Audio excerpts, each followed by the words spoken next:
கோவை விமான நிலைய விரிவாக்க பணிகள் குறித்து அதிகாரிகள் ஆலோசனை கூட்டம்.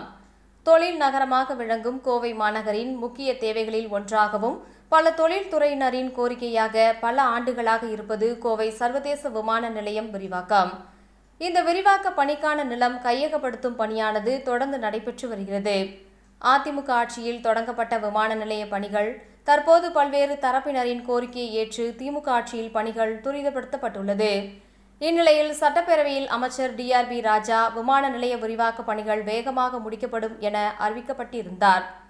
அந்த வகையில் கோவை விமான நிலைய விரிவாக்க பணிகள் குறித்து நாடாளுமன்ற உறுப்பினர் கணபதி ராஜ்குமார் தலைமையில் மாவட்ட ஆட்சியர் கிராந்திகுமார் பாடி, மாநகராட்சி ஆணையர் சிவகுரு பிரபாகரன், மாநகர காவல் ஆணையர் பாலகிருஷ்ணன், விமான நிலைய இயக்குநர் செந்தில் வளவன் மற்றும் அரசு அதிகாரிகள் உள்ளிட்டோரின் ஆலோசனை கூட்டம் கோவை சர்வதேச விமான நிலைய வளாகத்தில் நடைபெற்றது.